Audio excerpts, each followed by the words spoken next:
Olá, boa tarde. É um prazer enorme. A gente está aqui com algum atraso, algumas questões aqui práticas, mas já resolvidas. Em nome do Instituto de Arquitetura e Urbanismo da Universidade de São Paulo, o Instituto anfitrião aqui do 7º Enan Park, a gente vai dar início a essa mesa, né, com ilustres convidadas, a Ivaniza Rodrigues, a Raquel Ronick, a professora Maria Elisa Batista. Enfim, eu vou dar início imediatamente aqui, né, para a gente não se atrasar. Então, começaríamos aqui com a Ivaniza. Desculpa, errei, com a Raquel, com a professora Raquel. Eu perguntei e ainda errei. Mas é isso. Raquel, um prazer. A palavra é sua. Olá, boa tarde a todos, a todas. Muito obrigado por esse privilégio nesse momento tão importante de reflexão para todos nós, em várias escalas. E eu vou pedir desculpas para vocês, porque eu vou aproveitar esse momento para nos provocar, né? A pensar arquitetura e urbanismo pós-desmanche, pós-pandemia, pós-crise política, climática, sanitária, ambiental, alimentar, que nós estamos vivendo no nosso país, mas que também estamos vivendo numa escala global. E vou pedir desculpas também, porque vou entrar e discutir essa questão a partir do planejamento urbano, que é onde eu acho que eu tenho mais reflexão a partir de uma experiência prática, mas também dando uns pitaquinhos aqui na questão da arquitetura, né?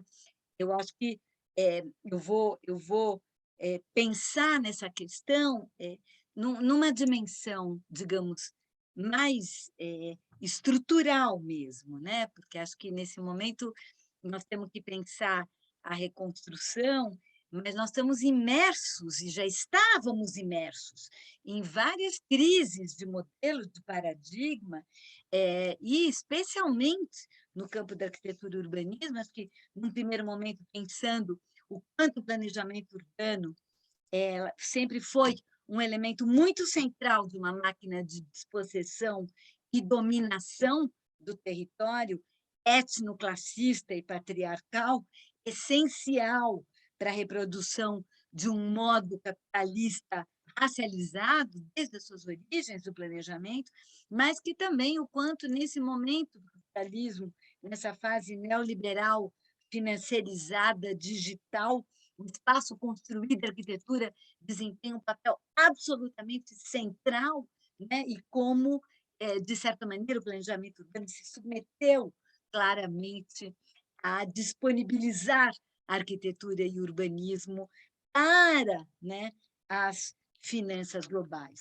Então, eu acho que a gente pensar que o planejamento urbano, que ele nasce com a peste, abrindo avenidas para a circulação em velocidades que foram sendo cada vez maiores e destinando pedaços da cidade para os produtos imobiliários, essa é a origem do próprio zoneamento, naquele momento a fábrica, depois suplantada pelo shopping, pela torre corporativa, pelo condomínio, que são formas de organização do capital investido no imobiliário, mas que também definem formas de organização da vida sob estas formas, né?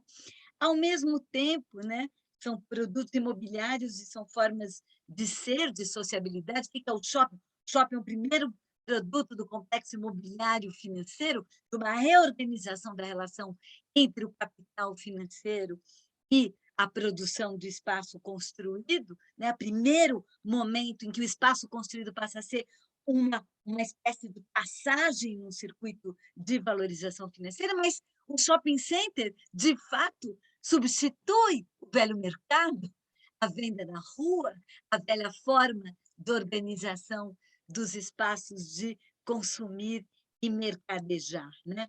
Como que esses novos arranjos do imobiliário e do financeiro, como os fundos de investimento imobiliário, os REITs, né, começam a se estruturar e transformar essas paisagens daqui, mas também em todo lugar, até, vamos dizer, na Ásia, na América, lá nos confins da Índia, né? Como que isso vai criando, né, produtos, como a gente pensar a forma condomínio all inclusive, com a varanda gourmet, né? E essas formas que vão se estabelecendo como normas, que são espécies, que são espaços de lazer privado, protegido, essa arquitetura securitária, né? Que também dialoga com esse complexo industrial e de serviços em torno da segurança, mas como isso, digamos, eu falei desses produtos contemporâneos, dessas formas contemporâneas, mas como está presente em todas essas formas a propriedade privada individual, registrada, né, marcada através de signos abstratos, de coordenadas geométricas, como um elemento central. E elemento central para quê? Para quê? Para que o espaço possa circular no reino da mercadoria. Seria a forma, né, como nós aprendemos isso, né, a propriedade privada é a forma mais segura, é aquela que corresponde, né, no projeto iluminista da liberdade, a cidadania, né, o cidadão dono de si e do seu espaço e do seu corpo, mas, na verdade, a propriedade privada é aquela que é mais livre para poder circular amplamente, né? E isso, os efeitos disso, cada vez mais são elementos de desterritorialização. E pensar como essa epistemologia do planejamento, baseada na propriedade privada, o fundamento do nosso urbanismo, ele começa com o lote, né? E com o espaço comum, como se fosse propriedade privada do Estado, ou a matriz da propriedade, estrutura o planejamento, mas como ela se relaciona e representa os territórios populares. Na verdade, os territórios populares, historicamente, são os territórios condenados a viver no presente, né? Território sem direito ao futuro, porque o planejamento imagina a sua substituição, o seu desaparecimento. O futuro é o seu desmanche, sua transformação em condomínio, torre, lâmina, shopping, ou seja, nós estamos falando o tempo todo de processos de despossessão. O que é viver no presente? Viver no presente dos territórios populares, que marcam muito fortemente a nossa paisagem, é viver negociando os corres do cotidiano. É a lógica do adiamento, do despejo, é a lógica das intervenções ou dos planos implementados aos pedaços, os planos negociados politicamente as esferas de controle político do território. E aí é isso que é a nossa prática histórica, né, de intervenção e de relação com esses territórios. Agora, a pergunta que não quer calar é que, em nome da saída da crise, né, da crise que a gente encontra, da crise econômica, da crise da fome, da crise institucional que nós atravessamos, nós vamos reafirmar o modelo? Nós vamos pensar, né? Essa reconstrução vai ser pensada a partir da centralidade do modelo do complexo imobiliário, industrial, financeiro e dos seus produtos? É isso que nós vamos reproduzir? E aí eu quero colocar uma provocação para nós, uma provocação para a arquitetura e para o urbanismo nesse momento. Por que não pensar esses espaços, os territórios populares, como futuro, como templos de cuidado e de proteção à vida? A vida dos humanos, mas também a vida das águas, a vida da natureza, já que nós estamos falando também de um modelo de cidade, esse modelo de cidade que se constitui o horizonte utópico, né? Quando a gente falou durante anos em inclusão territorial, qual que era a ideia básica da inclusão territorial? Era constituir a maior parte dos espaços no interior da matriz do paradigma do plano, ordenado a partir do plano. inscrito a partir dos seus produtos. Então, isso significa que o que nós queremos é que, então, todos os rios e córregos sejam entubados e enfiados para dentro da terra, para que se possa ocupar ao máximo os espaços ao seu redor. Nós vamos querer reafirmar a oposição entre cidade e natureza e dizer e negar a possibilidade de existência da natureza na cidade. Nós vamos reafirmar o modelo de produção do alimento, aonde a gente vai trazer alimentos de 500, 600 quilômetros de distância, né? Todos carregados em caminhões, soltando fumaça de óleo diesel e negando qualquer possibilidade também do uso e da mobilização do espaço, da proximidade e do urbano para também alimentar. O que eu estou querendo colocar aqui? Me parece que é chegada a hora de reconstruir a partir dos territórios e não reconstruir a partir de um modelo designado e definido centralmente num debate entre as finanças, os bancos, o circuito financeiro e a indústria imobiliária e a indústria da construção civil. É quem, historicamente, definiu os modelos e os paradigmas de construção de habitação em cidade que nós aplicamos até hoje e ao qual aderimos, porque sem outra alternativa é o que temos para hoje. Essa foi a expressão que eu mais ouvi ao longo de muitas e muitas décadas, foram essas que estavam disponíveis, essas que nós temos que nos ater. Nós também reproduzimos historicamente o modelo, porque é isso que tinha, né, da ideia de nos colocar, e foi os próprios léxico e as definições do planejamento urbano que definem outras formas de construir vida, cidade e território como ilegal, irregular, informal e, portanto, perímetros, não apenas marcados para morrer, mas perímetros marcados por uma transitoriedade permanente, um ponto de interrogação se eles existem ou não, o que os fazem de cara abertos para todas as negociações possíveis com o sistema político para continuar a sua existência. E foi assim que nós fizemos e investimos. Construímos candidaturas que defenderam poder, apesar deles serem irregulares e ilegais, ali estender água, ali estender esgoto, ali poder chegar escolas e creches e equipamentos, mas nunca, jamais eliminando a barreira ou o perímetro que delimitou esses locais como espaço de uma ação discricionária do Estado, discricionária no sentido de que ela não é automática, né, como são os espaços produzidos no interior do paradigma dos planos, e essa ação discricionária do Estado eternamente negociada politicamente. Isto é centrão.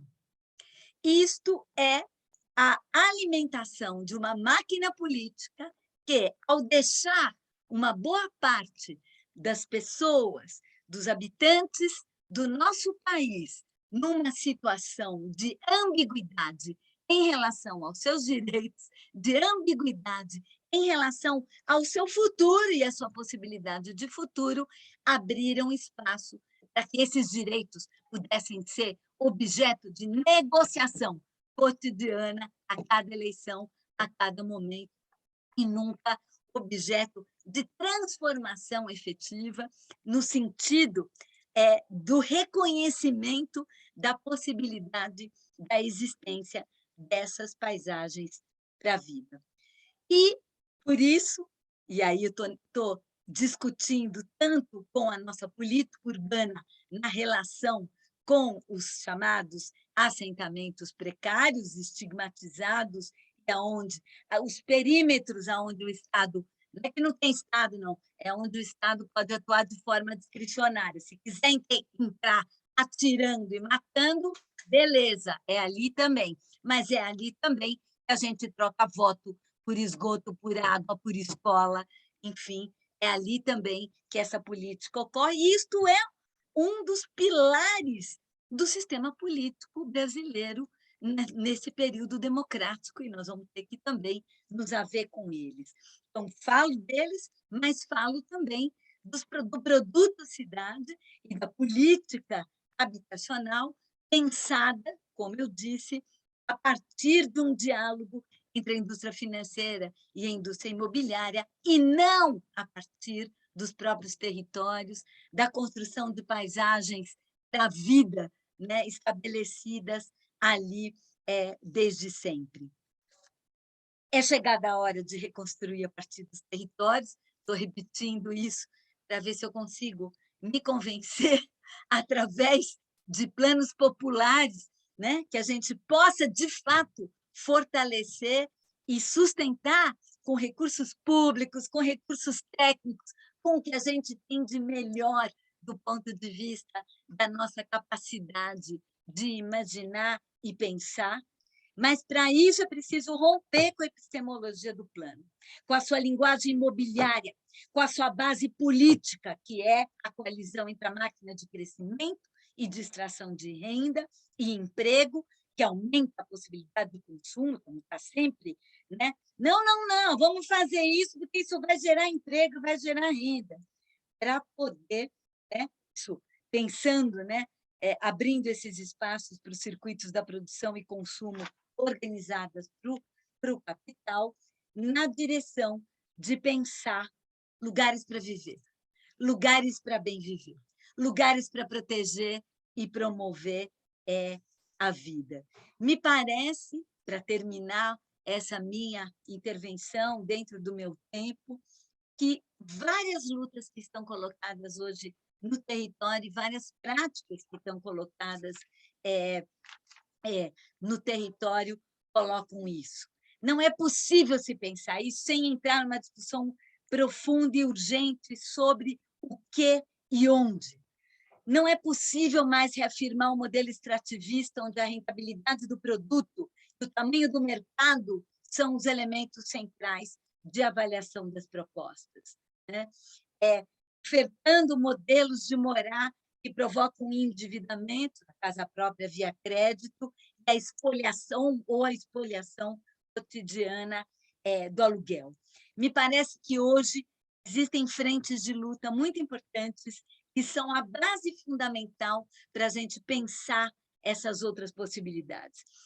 Me lembro e trago para cá a campanha Despejo Zero, uma ação política fundamental feita durante a pandemia, que articula favelas, ocupações, conjuntos inquilinos com territórios populares ameaçados de remoção e despejos, né, que lutam para permanecer onde estão. Essa me parece, um dos elementos centrais apontados como novas lutas que reafirmam esse lugar.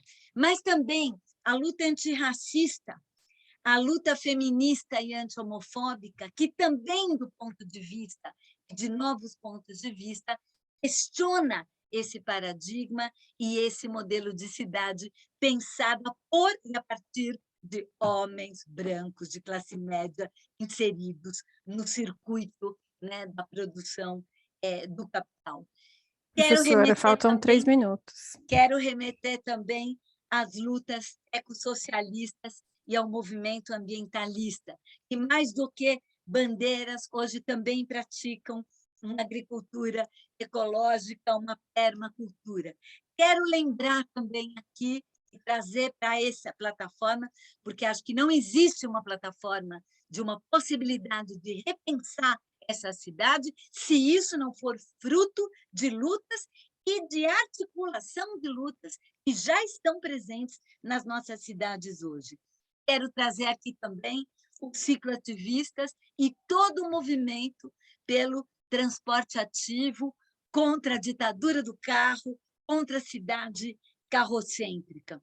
E o passe livre, a luta pelo transporte livre, gratuito, público, de qualidade. Quero trazer os coletivos culturais, os grupos indígenas e indigenistas, que também questionam profundamente as formas de ocupação do território. Trago aqui também o bloco das ocupações, as ocupações culturais, as ocupações de moradia, e, na prática, inclusive durante a pandemia, enfrentaram as políticas de morte garantindo a vida. Quero, enfim, chamar e clamar a todos. Agora é a hora de repensar. Embora a gente saiba, último minuto da minha fala, dos limites do que uma política de Estado nesse contexto, essa coalizão que ganhou a eleição, graças a Deus, aqui todos que estão aqui presentes, tenho certeza que deram muito, muito, muito, muito sangue e energia para que ela pudesse ser vitoriosa. É uma coalizão que tem uma tarefa hercúlea e que muito dificilmente vai poder operar essas mudanças que estou colocando aqui sobre a mesa. Mas o que essa coalizão no poder é capaz de fazer é fortalecer todas as iniciativas e lutas que estão nessa direção, podendo disponibilizar para elas também recursos, apoio, incentivos, para que elas possam crescer e, ao transformar seus próprios territórios, ir construindo gradativamente uma nova agenda para a política urbana no nosso país. Obrigada.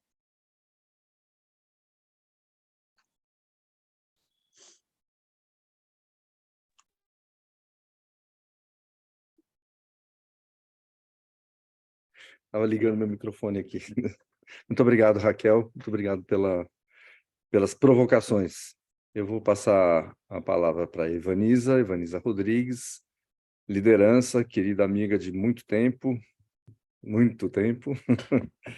e a gente estava até recordando dos nossos tempos nas origens lá da nossa atuação no movimento de moradia, Buraco do Cazuza, em Diadema. Evaniza, é um prazer ter você aqui na mesa. A palavra é sua. Obrigado. Obrigada, João. Uma alegria estar participando aqui com velhas companheiras de luta, mas também com gente que continua fazendo essa luta acontecer no dia a dia, nos seus lugares e espalhando uma mensagem nova, né? Uma mensagem que se renova a cada dia, né? Para essas lutas todas que a gente faz. Bom, eu gostei muito do nome, né, da nossa mesa, que é Resistência e Reinvenções, né? Falando um pouco disso, que nós precisamos estar sempre reinventando, começando de novo, mas aprendendo com a trajetória que a gente tem ao longo desse tempo todo, né? O nosso momento muito propício, né, de fazer essa reflexão 10 dias depois das eleições, né? Com certeza não teríamos esse astral, essa vontade, esse ânimo todo, né? Nessa mesma perspectiva, se tivesse nos outro resultado, né? Então, esse momento, eu acho que é fundamental para a gente angariar essas energias todas que se mobilizaram para deter o bolsonarismo, o fascismo no país, que se juntaram sabendo das dificuldades, tantas vezes, de se juntar para fazer essa luta, mas que toparam, né? Toparam, e isso, com certeza, não terminou dia 30, naquela linda festa na Paulista, para os paulistas aqui, né? Ou nos outros lugares que celebraram no domingo, dia 30, né? Acho que, justamente, a gente tem uma tarefa, a gente tem uma obrigação de juntar essas energias para que elas continuem se mobilizando, continuem se fortalecendo, continuem mostrando que é possível fazer as transformações necessárias, né? Então, a eleição foi um capítulo fundamental para essa história acontecer, mas a eleição nos abre agora um enorme espaço de construção de lutas, de construção de organização, de repensar, né?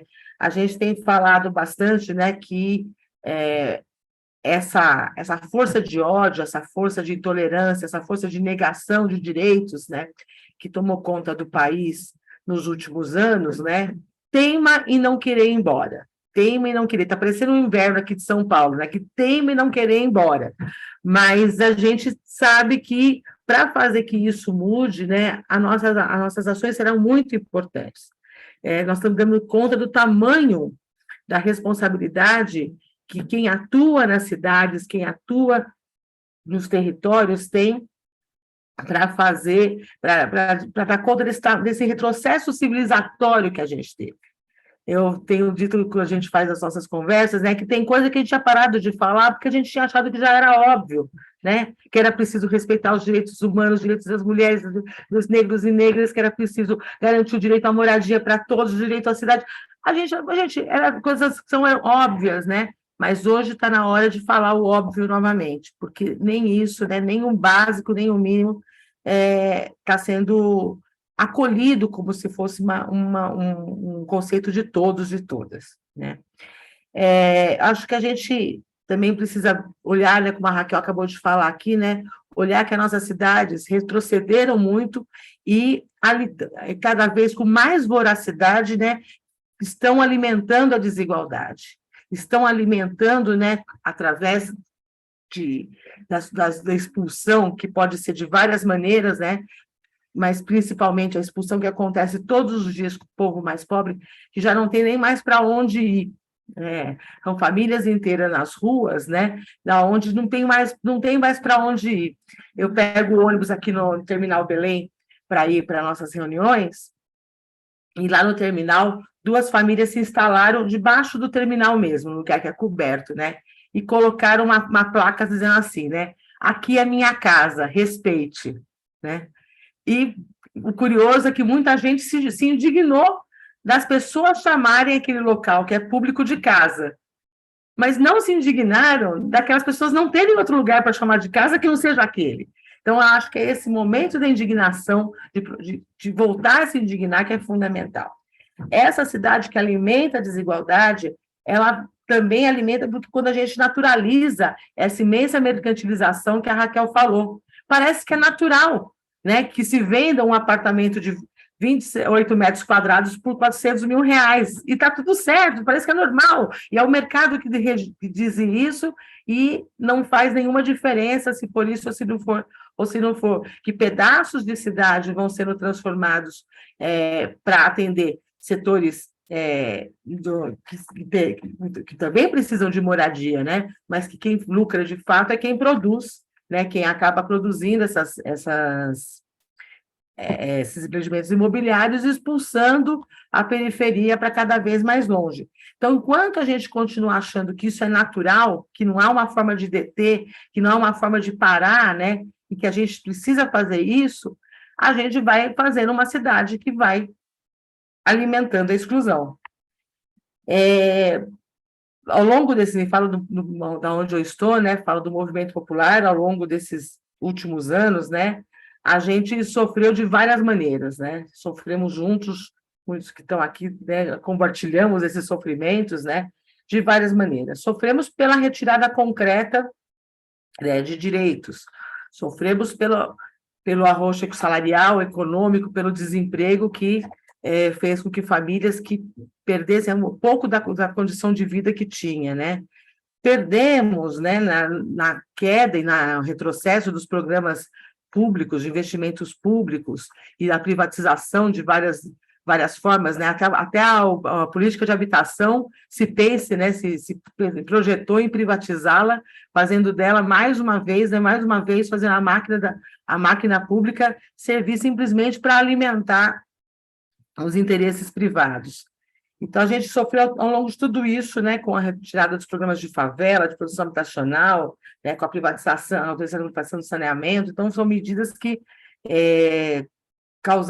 impactaram diretamente, né, a vida do povo, né? Sofremos também com a criminalização das ações do movimento popular, né, com a dificuldade que a gente teve de fazer a luta, está tendo de fazer a luta, né, sendo criminalizado em qualquer ação que se faz. As ocupações feitas há uma semana atrás, quase todas já foram removidas, né, e algumas não permaneceram nem 24 horas, então as ferramentas de luta dos movimentos também têm sido criminalizadas. E a pobreza tem sido criminalizada porque as formas de viver do povo já são ilegais, existir praticamente está sendo ilegal, né? É a perseguição com os vendedores ambulantes, com as ocupações de terra e de edifícios, é a criminalização das formas da economia popular, das formas que as pessoas encontram para se organizar e sobreviver. Então, tirar o povo, né, da legalidade, dizer o povo é ilegal, né, significa dizer que a gente está fora de qualquer possibilidade de resistência, né? Mas eu queria trazer aqui, claro, né, alguns sinais de esperança, né? A Raquel falou de uma deles, né, que foi a campanha Despejo Zero, que ao longo da pandemia construiu uma coisa que foi muito interessante, né? Nunca existiu um dado no Brasil de ocupações, de ameaça de remoção de pessoas com risco de perder sua moradia. Esses dados estão dispersos, seja nos tribunais, seja alguns poucos municípios que tinham alguma política pública, né? E parecia impossível você saber quem estava em risco. A campanha, através de uma articulação de rede, de uma construção de uma rede muito horizontal, né, e muito colaborativa, conseguiu fazer uma coisa inédita, que foi mapear, saber o que estava acontecendo, né, e, a partir disso, propôs medidas para o legislativo, propôs medidas para o executivo, propôs medidas para o judiciário. Tivemos, né, um êxito fantástico de suspender as reintegrações de posse e despejos durante, né, um período da pandemia, embora, infelizmente, antes dessa medida ser tomada, muitas famílias perderam a sua moradia, né, e uma ação que é contínua no tempo. Agora, no último dia 31, a DPF foi revogada, mas foi substituída por um mecanismo, né, de que é preciso colocar essa situação à luz e não simplesmente, né, uma decisão de reintegração de posse ser tomada de forma arbitrária, sem nenhum prosseguimento. A gente sabe que isso ainda vai causar muito problema ainda, muita dificuldade, mas a gente conseguiu colocar esse tema na pauta. Queria falar também, né, da ação dos movimentos sociais, né, das organizações comunitárias de base nos territórios durante a pandemia. E eu falo para vocês porque, para mim, foi uma coisa que eu não imaginava, que depois de tantos anos de movimento de moradia, eu tinha que correr atrás de cesta básica, para as pessoas comerem. E foi quando as pessoas começaram a chegar para a gente e falar, olha, né, a gente não estava fazendo reunião, não estava fazendo mais as atividades por causa do isolamento, as pessoas entravam em contato e falavam, nós preciso de alguma ajuda, né, seja para o gás, seja para a comida. E os movimentos, e as organizações, e as parcerias que foram feitas foram trazendo esse assunto para a baila, fazendo que, inclusive, agentes públicos também tivessem que se mobilizar para atender a essa questão. Pode parecer, né, olhando agora, né, um pouco mais afastado, né, falava, né, nossa, mas é uma coisa tão antiga, né, distribuição de cesta básica, né, de comida, né, mas era o que naquele momento precisava ser feito. E, principalmente, para que as pessoas não fossem simplesmente largadas na estrada, largadas no caminho. Olha, né, aconteceu um fato extraordinário, está tudo parado, quando as coisas normalizarem, você volta, né? Não, gente, as coisas não normalizavam e as pessoas não voltariam se elas não sobrevivessem. Então, acho que foi muito interessante pensar que essas redes, né, inclusive numa situação tão extrema, pôde funcionar. Falar também um pouquinho, né, dessas reinvenções, né, ou seja, de coisas que a gente fazia de um certo jeito, mas conseguiu também se adaptar e se organizar para enfrentar esse momento tão difícil de retrocesso, né? Foi as formas de organizações mais horizontais, mais transversais, e que foram se estruturando ao longo desse período, né? A utilização dos meios digitais, né? Ainda que com uma enorme desigualdade no acesso aos meios de comunicação digital, a gente está aqui conversando naturalmente, como se a gente estivesse numa sala, né? E aprendemos a fazer isso de forma mais cotidiana durante a pandemia e conseguimos inserir muita gente que estava fora. Então, acho que isso foi um ganho importante dos últimos tempos e pudemos fazer coisas também inovadoras com relação a isso, construir propostas juntos, construir agendas de luta conjunta, né? A Conferência Popular pelo Direito à Cidade foi um exemplo disso, a gente conseguiu mobilizar um conjunto de atores importante durante, né, praticamente 7, 8 meses, para construir uma agenda comum que, embora ainda, né, cada pedaço dela ainda, muitas vezes, não é transversal, ainda é setorial, mas que consegue estar junto numa mesma plataforma para poder fazer essa luta. Então, acho que essa plataforma ajuda a gente a pensar nessa construção, né? Queria falar da construção do projeto de lei da autogestão da moradia, avançando no conceito da autogestão, tanto na questão da produção habitacional, da reforma de edifícios, também na urbanização de favelas, na melhoria habitacional, na regularização fundiária, né, como ações que não necessariamente têm que ser feitas pelo poder público.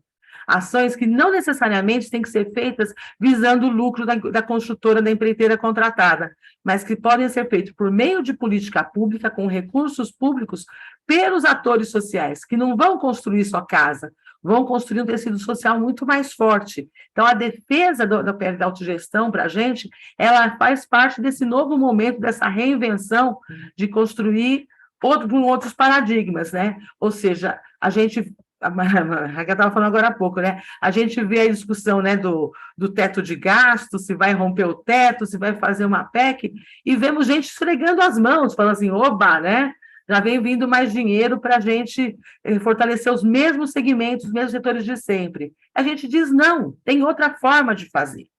E eu acho que, nesse sentido, já encaminhando mais para a minha última parte, né, a gente tem algumas tarefas importantes que são coletivas, de todos esses atores que atuam nas cidades, que atuam nos vários espaços, né, da questão urbana, né. Uma é um pouco nessa linha, né, a construção de uma nova economia, né, a gente tem falado a economia de Clara e Francisco, que o Papa Francisco tem apoiado, incentivado, né, baseado em outros valores, baseados nos valores da solidariedade, da inclusão, do respeito à mãe terra, do respeito ao coletivo, né, que não seja fundada no lucro. Então, quando a gente fala dessas ações coletivas, a gente está falando de coisas que podem se fundar uma nova economia, uma nova sociedade, né? Estamos falando do fortalecimento e promoção de novas lideranças para as lutas urbanas, né? Eu contava que nesse fim de semana a gente teve uma oportunidade super interessante de conviver durante 3 dias inteiros, né, com um grupo de 30 jovens lideranças do movimento de moradia, sentado no canto esperando eles e ouvindo eles falarem, né? E quanta energia, quanta potencialidade, quanta força, né? Que ao longo desse tempo essas pessoas foram construindo e olha só, né? Saem de um outro patamar. Então, como é que a gente pode fortalecer o surgimento, apoiar que essas novas lideranças também possam surgir em todos os territórios, né? E valorizar as fortalezas que existem nos territórios, né? É muito curioso que muitas vezes as pessoas, inclusive, se ofendem muito, e têm razão de estar ofendidas, né? Quando são as únicas coisas apontadas na periferia, na favela, na ocupação, são as suas mazelas, né? E elas falam, nós não queremos ser enxergadas só por isso. E é impressionante, com o passar do tempo, né? Vem o presidente e diz, né? Que quando uma liderança está na favela, necessariamente essa liderança é um traficante. Isso, né? Novamente, vou dar para o óbvio, né? A gente sabe disso, mas tem gente ainda com coragem de dizer em cadeia nacional palavras como essa. Então, valorizar essas fortalezas, valorizar a criatividade, valorizar as iniciativas, né? E não é valorizar simplesmente achar legal, dar um joinha, dar uma curtida, um like, né? É direcionar recursos, direcionar investimento, direcionar conhecimento para apoiar essas ações. Uma ação muito importante que a gente tem falado, né, tem sido a inserção de jovens periféricos na universidade. Isso tem feito toda a diferença para os lugares onde essas pessoas estão, mas também transforma a universidade, também transforma a pesquisa, também transforma o conhecimento. Então, acho que a gente precisa, mais uma vez, fortalecer essas ações, né?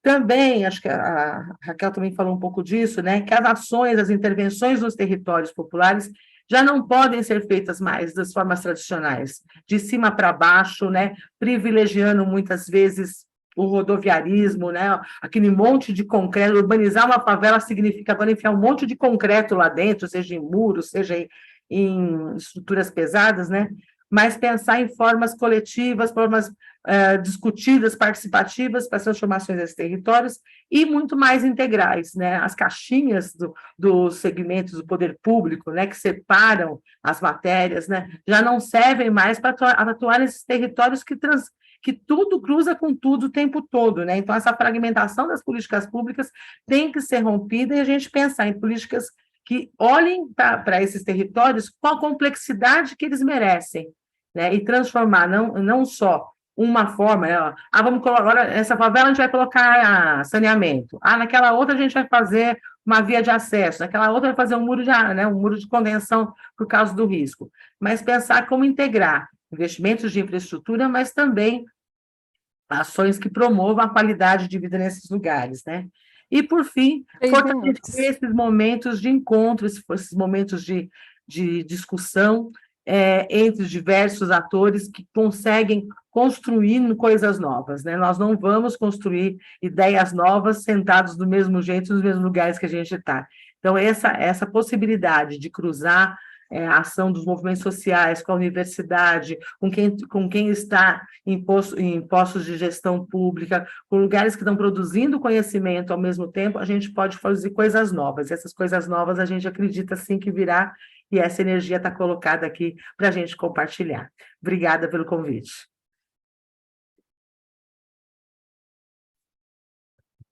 Muito obrigado, Evanisa. Sempre um prazer te ouvir, a gente fica animado. Eu vou passar a palavra, né, agora para Maria Elisa, diretora nacional, né, do IAB. Eu fiquei pensando aqui, Maria Elisa, você ia falar tudo que você sempre ouve dizer, todas as vezes que você aparece em algum lugar, vão dizer, a primeira mulher que ocupa esse posto no IAB. E eu penso justamente que eu torço para que em algum momento a gente pare de falar esse tipo de coisa, porque serão inúmeras as mulheres que vão participar ou que vão ocupar esse tipo de cargo no IAB. No IAB e em outras circunstâncias diversas. Eu vou passar a palavra para Maria Elisa, diretora nacional do IAB, primeira mulher a ocupar esse cargo na história do IAB. Muito obrigado, Maria Elisa. Obrigada, João. O problema não é nosso, o problema é do IAB, né? Que está atrasadíssimo nisso daí. É só ver as companheiras de mesa que eu quero saudar. É uma alegria poder assistir uma aula como essa que Raquel nos deu agora, com essa experiência de Evanisa. Eu acho que eu quase não tenho nada para falar além disso, mas eu queria contar algumas histórias, né, rapidamente aqui. Primeiro que há 7 anos exatos, né, no dia 5, rompeu-se a barragem do Fundão. E foi quando perdemos um rio, né, um rio de doce nome, perdemos gente, perdemos uma cidade. E a poesia da Elizabeth Bishop avisa que não é difícil aprender a arte de perder. Perde-se um pouco cada dia, perde-se tudo, e tudo parece ser pouca coisa, ainda que os nossos corpos repudiem. Em janeiro de 2019, o rompimento da barragem do Córrego do Feijão matou 270 pessoas em Brumadinho e destruiu o modo de vida de milhares ao longo do Rio Paraopeba. E agora estamos em novembro, né? E o calendário anuncia o verão, e é assustador para as muitas famílias que vivem nas encostas da região serrana do Rio de Janeiro, às margens dos córregos em Minas Gerais, a jusante das barragens, em tantos lugares mapeados como áreas de risco, e que ainda assim são os únicos lugares onde os pobres conseguem mal e precariamente morar, ou como disse Evanise, nem aí mais eles conseguem morar, né? E esse desmonte que a gente passou nesses últimos anos, dos freios que ainda haviam, embora muito frágeis, né? A depredação de nossos ecossistemas, as mudanças climáticas que estamos enfrentando, o estrago ambiental numa escala planetária e o aumento brutal da desigualdade e da violência, né, feitos para gerar a concentração sem precedentes de riqueza, conhecimento e poder, São desafios tremendos. E são urgências que a gente já conhece, são tarefas incompletas ou relegadas, e nos parece quase impossível eleger uma entre tantas as que nos afligem. Porque é uma equação nefasta, Raquel mostrou isso tão bem, essa que reúne a sanha do capital e a incúria do Estado. Mas, por outro lado, né, e Evanise mostrou, e Raquel no final da fala também mostrou muito bem, não é pouco o esforço dos que lutam, né, pelo que a ciência pode nos antecipar, pelo que a generosidade pode proporcionar, a luta dos que vivem o desespero daqueles mais duramente afetados pelo aumento do nível do mar, pela extinção de ecossistemas, pela exaustão da terra e da água, pela poluição do ar, pela destruição de modos de vida. Eu nasci, cresci e vivo em Belo Horizonte, no coração do que chamamos de quadrilátero ferrífero. O perímetro desse quadrilátero, e para lhe fazer jus, a gente precisaria chamar de quadrilátero aquífero, cerca as serras da Piedade, do Caraça, do Gandarela, de Ouro Branco, da Moeda, do Rola Moço, e encosta em Belo Horizonte na face da Serra do Curral. E guarda preciosidades, cidades, igrejas, sítios arqueológicos, grutas, parques naturais, vida silvestre, casas e gentes. E guarda água, mas guarda ainda seu maior pecado, minério. E desde a descoberta do ouro, no final do século XVII, que a nossa riqueza é para inglês ver, é para rechear os cofres do quinto, é o minério de ferro que é arrancado, expatriado, deixando um rastro de crateras, águas exauridas, solo contaminado, rios mortos e famílias destroçadas. O Cerrado é, antes de tudo, uma mina de água, é uma fazenda de água. E não haverá bem mais precioso do que a água nos anos que virão. E a água é produzida nesses territórios que estão no centro da disputa entre mineração, agronegócio, extrativismo e pecuária. Resíduos químicos que impactam profundamente os rios e o lençol freático. E só cuidaremos desse bem finito e infinitamente precioso se articularmos ações em diversos campos e níveis, com a certeza de que o território e tudo que nele está é um bem comum, é um privilégio e não alguma coisa a ser explorado por alguns. Mas ainda estamos a construir a ideia da função social da propriedade, a ideia do direito coletivo, e falta muito para afastar aquilo que nos corrói desde as capitanias hereditárias, a contra-ideia de que a propriedade privada é um direito absoluto. A propriedade, inclusive, do subsolo, a desigualdade que emerge dessa prevalência da propriedade privada sobre os direitos coletivos é o maior entrave nesse nosso sonho de um país justo e generoso. E o tempo no mundo é esse tempo desigual, variado e disperso, né? Há muitos tempos ao mesmo tempo. Por exemplo, o tempo dos ricos, que é um tempo largo, né? E aperta o tempo dos trabalhadores. O tempo na mata, o tempo no rio, o tempo de quem sofre a inclemência da catástrofe.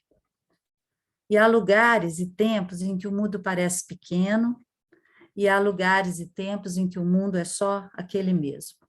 Mas o que a gente está aprendendo a duras penas é que o mundo, na verdade, é um só, e bem pequeno, e está exaurido. A globalização que alcança em todos os cantos as mesmas exigências produtivas, a uniformização dos desejos, a transformação de todas as pessoas em consumidores, de todas as coisas em mercadoria, preconiza um mundo plano, pobre na sua esterilidade. Mas o território, a base em que tudo existe, é a natureza, rica, variada, indomável, ainda bem indomável. A natureza que pode nos dar tudo, água, alimento, inspiração, espiritualidade, mas não é um supermercado onde tiramos da prateleira o que queremos e jogamos fora a embalagem. Não é separada de nós. A gente é apenas uma pequenina parte desse todo do cosmos. E é urgente, então, recuperar, ou melhor, é urgente construir nosso poder de decisão sobre o território. Não para dele fazermos o que quisermos, mas para impedir que seja campo livre para a exploração do capital em suas múltiplas formas, arrasando o que estiver no caminho. No nosso ofício da arquitetura e do urbanismo, há muitíssimo a aprender com os que se recusaram a ser uma peça inerte nesse processo de destruição. Se não tomarmos a pulso as reformas urgentes, agrária, urbana, tributária, se não recuperarmos direitos e investimentos no que importa, saúde, educação, moradia, trabalho, se não nos erguermos contra toda exploração, toda ação será inócua. É uma esperança renovada, né? As companheiras de hoje falaram isso também. É uma esperança renovada que nos traz aqui hoje, porque tem um monte de gente pensando furiosamente, pensando poeticamente, o que fazer para recuperarmos nosso território e nosso país. E vejam, as duas preciosidades que temos na vida são as águas e as crianças. São a vida e a possibilidade de continuidade da vida ao mesmo tempo. Se cuidarmos bem delas, tudo dará certo. Ambas, a água e a infância, exigem de nós compreensão e cuidado. Cuidado e compreensão que são o cerne do nosso ofício, desenhado na imaginação de uma vida melhor, mais justa e mais feliz. Um ofício que exige um olhar múltiplo, um olhar ao redor, um olhar para dentro, um olhar também estrangeiro para o que pensamos conhecer, um olhar para o outro sempre. Penso, bebendo nas palavras dos nossos gigantes, que a educação é o centro de tudo. É a mola que impulsionará tudo mais.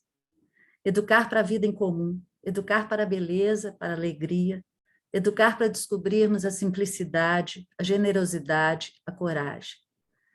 Entre nós e nossas ações, a memória se interpõe. E é preciso também educar para não repetir. Criar centros de memória do que queremos esquecer. Da escravidão, da ditadura, do holocausto ameríndio, dar voz ao que foi calado, ler o que foi apagado.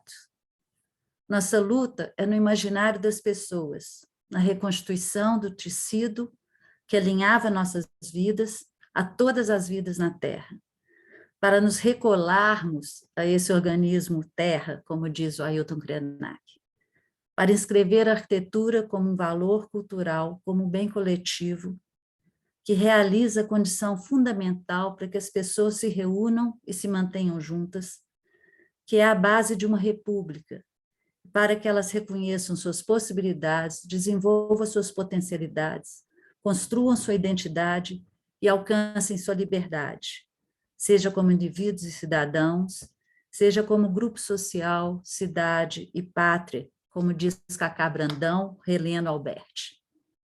Nossa única coerência é com a vida. E a vida não sobrevive ao descuido e à negligência. O arquiteto Juani Pallasmá nos diz que a arquitetura é mais verbo que substantivo. O ato de se aproximar de uma casa e não sua mera fachada. O ato de entrar, não a porta. O ato de olhar pela janela, não a janela em si. O ato de se reunir junto à mesa. Se somos uma gente que quer mudar o mundo, é para termos um mundo para as nossas crianças e para as que virão. É para nos colocarmos a serviço, para resgatar o sentido de nosso ofício, de edificar as condições para a cidadania. O que tem segurado o céu são milhares de pequenas coisas feitas por milhares de pessoas, para morar de algum modo, para ter o que comer, para cuidar dos filhos, cuidar dos velhos, para alimentar o corpo e a alma, para cantar. Cantar nesse mundo que perdeu hoje a voz mais linda. O que ainda resiste são os que lá estão, à beira da cidade, à beira do consumo, à beira.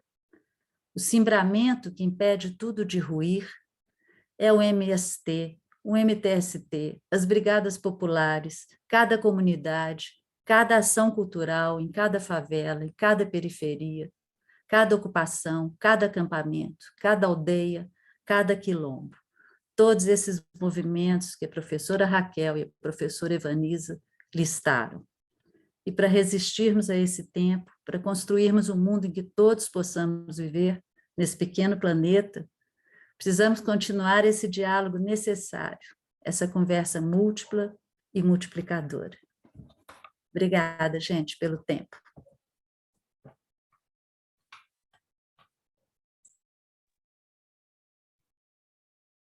Muitíssimo obrigado, Maria Elisa.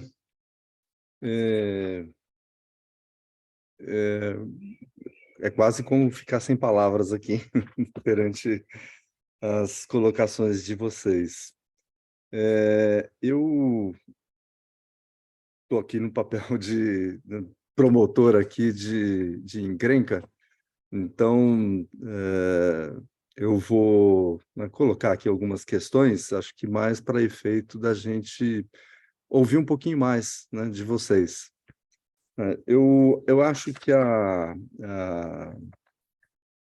Raquel, né, na hora que ela está colocando sobre os modelos,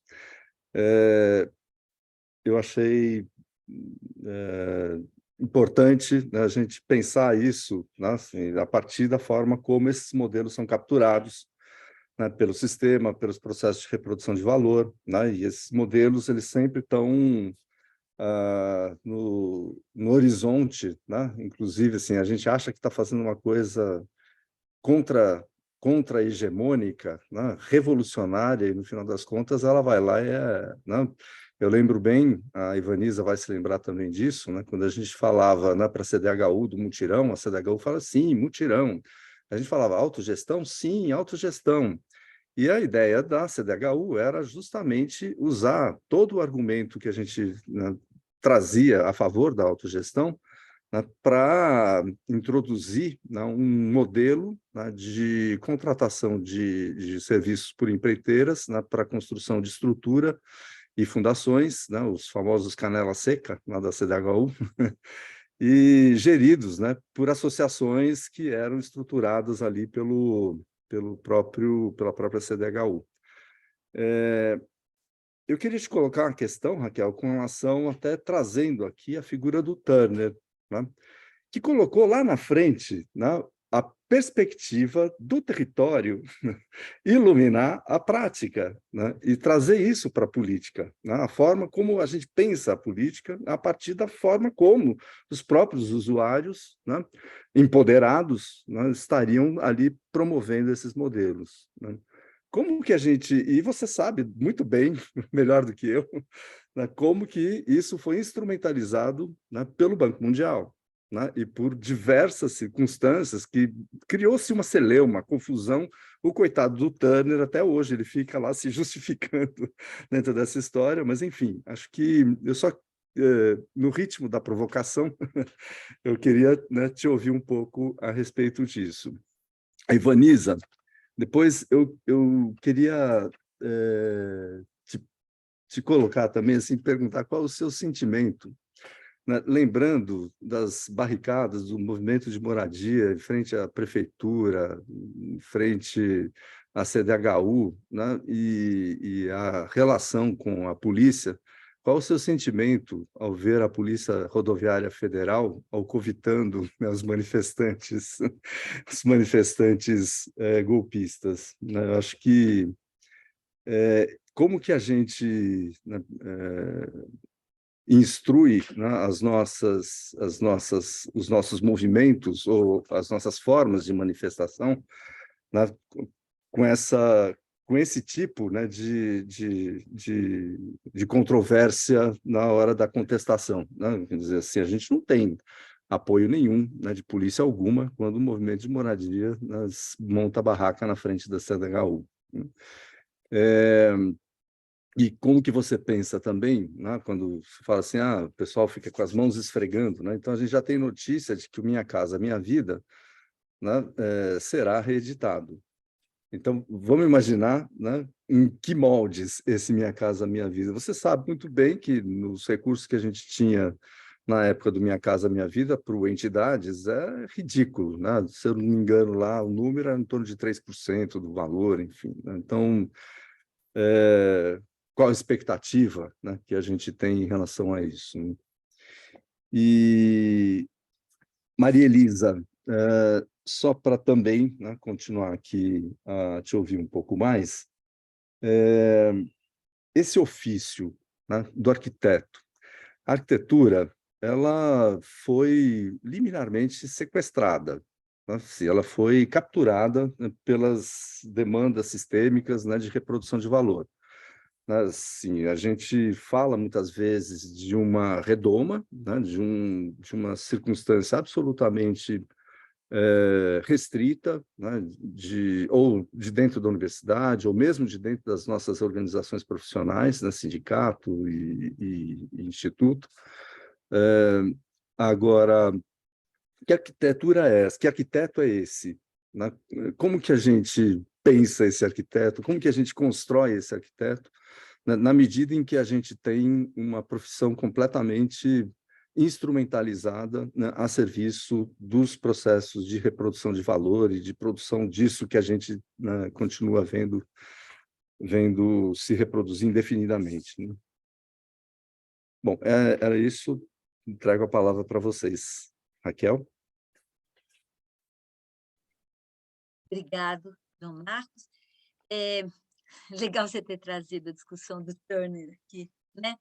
E porque eu acho que a discussão que é muito importante fazer nesse momento é a seguinte: os assentamentos, os territórios populares são marcados por uma precariedade material, né?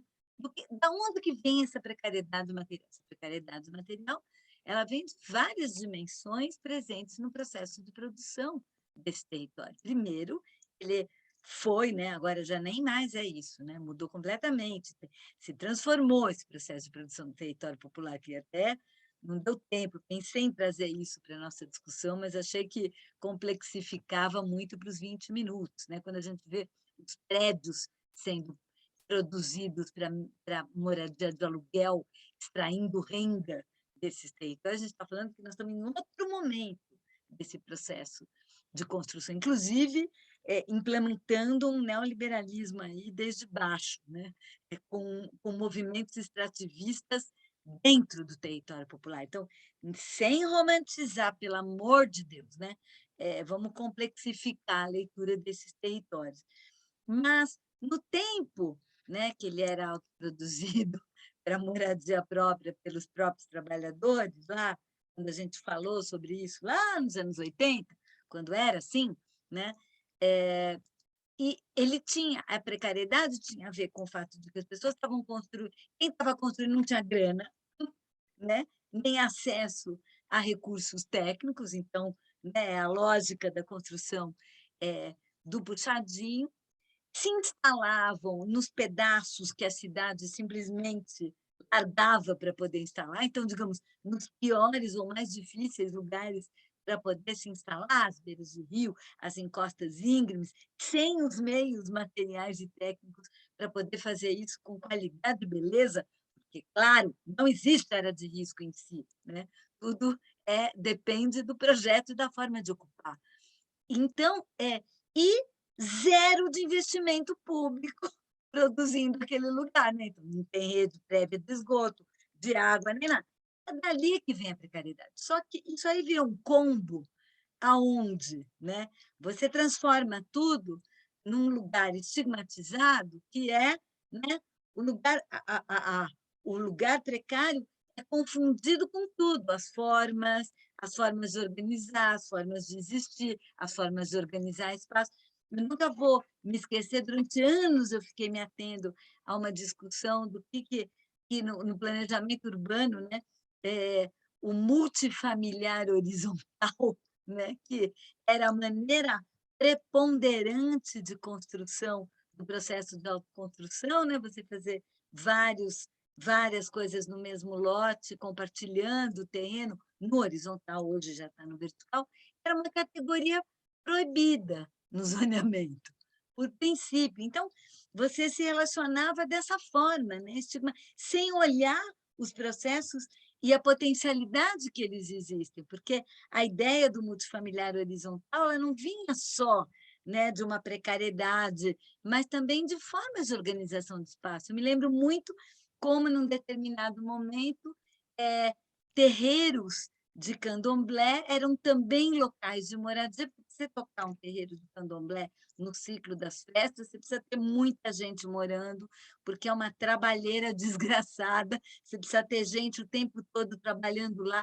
Então, muita coisa que a gente olhava, nossa, cortiço, né? Na verdade, nessa categoria tem muitas coisas diversas e coisas que não têm só a ver com a precariedade. Então, eu acho que é muito importante a gente retomar essa leitura numa perspectiva de pensar elementos da economia popular presentes, elementos da cultura presentes, elementos dos modos de vida presentes que podem ter qualidade. Agora, não dá para fazer isso sem ter investimento público, sem ter grana, sem ter recurso. Agora, a pergunta que não quer calar é: por que que a hora que tem que ter dinheiro, aí vem incorporadora, empreiteira, modelito, namaná, disco voador baixando ali no território, né? E disco voador, que eu digo, porque são modelos e formas de pensar a cidade constituídos a partir de um olhar e de um modo de ser e existir que não necessariamente tem a ver com aquele lugar e com aquelas relações. Então, eu acho que dá para a gente retomar Turner, assim, e não é à toa que Turner é virado, porque vamos dizer que essas agências multilaterais, como o Banco Mundial, como o Banco Interamericano de Desenvolvimento, são grandes disseminadores desses paradigmas, grandes disseminadores, que a gente reproduz, e aí tem toda uma colonialidade, um colonialismo, né, na maneira de pensar. João, não sei se eu posso responder a pergunta da Gisela, que eu vi aí, João Marcos. Não, fico quieta e espero. Não, acho que vamos aproveitar. Pode sim, por Vamos favor. aproveitar, porque a Gisela perguntou uma pergunta ótima aqui.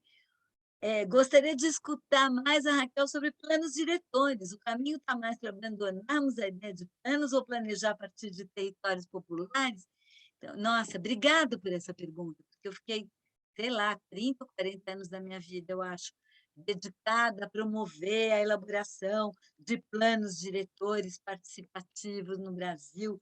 Dedicamos uma energia enorme, inclusive, na primeira versão do Ministério das Cidades, que eu espero que agora a gente tenha uma segunda versão do Ministério das Cidades, retomando um pouco essas pautas, para poder constatar que os planos diretores, que a linguagem dos planos diretores, a epistemologia do plano diretor é excludente e dialoga apenas e tão somente com a produção imobiliária, com os produtos imobiliários, e desse mato não sai, não sei se é cachorro, coelho, sei lá, não vai sair. Com esse critério, nós não vamos fazer essa transformação. Basta a gente fazer uma avaliação do que foi essa experiência concreta e de que forma isso está completamente capturado. E olha que nós fizemos um esforço, e especialmente movimentos de moradia, fizeram um esforço hercúleo para repensar e recolocar o plano diretor e colocar. Agora, o que virou isso? Né? Tudo vira produção de novas unidades habitacionais. Então, a gente reproduz todos os modelos em nome de fazer mais unidades habitacionais. Capturaram até a agenda e a bandeira, né, do movimento histórico de moradia. A ideia, né, do adensamento, das áreas, da função social, virou, né, plataforma liberal, né, anti-NIMBY, que é para promover mais construção, mais produção de espaço construído, para chegar numa situação como é que nós estamos agora em São Paulo, que é o exemplo, para mim não é teórico, é empírico desse produto, que é: nunca produzimos tantas unidades residenciais, né, em locais bem localizados e perto dos sistemas públicos de transporte, que era tudo que a gente queria, e nunca tivemos tanta gente morando na rua e uma expansão tão violenta como eu não via desde os anos 90 de novos assentamentos precários. Tem alguma coisa muito complicada acontecendo aí no meio do caminho, e se a gente não enfrentar isso, nós vamos ficar rodando em falso, como temos rodado em falso, me parece, nos últimos tempos, em torno disso. Então, como trabalhar? Eu acho que sim. Eu acho que a ideia de pensar planos populares é uma ideia muito interessante, porque é uma ideia de exercitar a imaginação a partir do território, que é um pouco aquilo que a gente está colocando, a partir da água, a partir dos ciclos da água, a partir da presença da natureza, a partir dos modos de ser, a partir da... Então, acho que é muito importante. Ao mesmo tempo, a gente acho muito legal, acho sensacional nesse novo ciclo de lutas e reconstrução, repensarmos o planejamento urbano, mesmo, para valer. E acho que a gente vai repensar a partir dessas experiências concretas que nós temos. Enquanto isso, a gente ainda fica ali segurando algumas ondas nos planos diretores, as piores, né? Mas me parece que não é através dessa linguagem e dessa epistemologia que nós vamos enfrentar essa questão.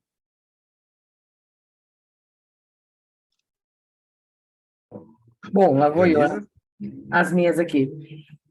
Eu acho que tem várias questões, acho que desde 2000 e... Quando começaram as manifestações aí dos verde e amarelo na Paulista, né, e Brasil afora, né, que um grande mal-estar tomou conta, né, da gente que sempre entendeu a rua como uma expressão da indignação, da contrariedade, né, mas a promoção de direitos.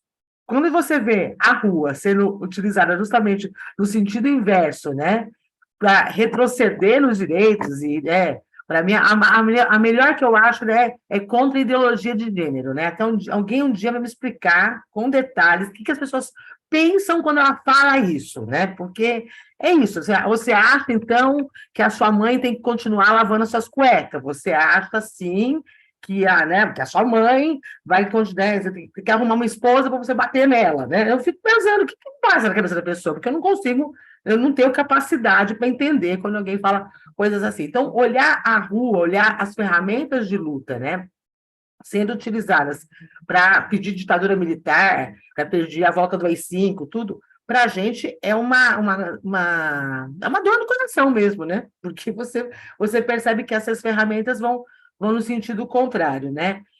Não me estranha, infelizmente, né? Não me estranha, né? Essa questão da polícia, isso já tinha acontecido também nessas manifestações, né? Só tirando foto com a polícia no meio da manifestação, né? Que esse Estado que está aí para proteger o interesse de poucos, né? Acaba embarcando uma aventura golpista, né? E colocando seu aparato de repressão para atuar em favor desse golpismo, né?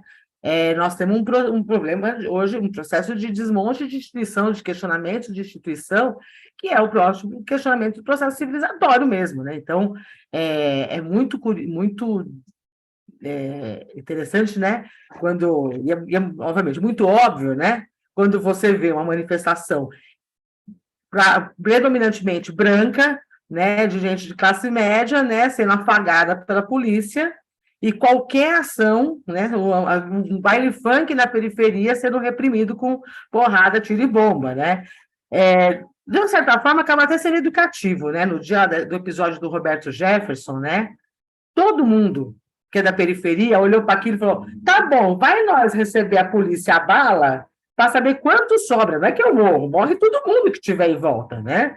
Morre, o ataque seria frontal. Então, acaba que acho que essa utilização da forma de protesto, da forma de dizer, né, de negação, para retroceder direitos, realmente é um fenômeno que os nossos estudiosos do futuro vão ter um trabalhinho para fazer essa discussão, né?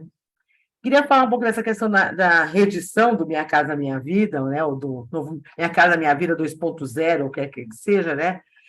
Vou falar do que a gente tem feito no sentido de oferecer proposta, de oferecer alternativa ao modelo que foi implementado, né, no momento anterior.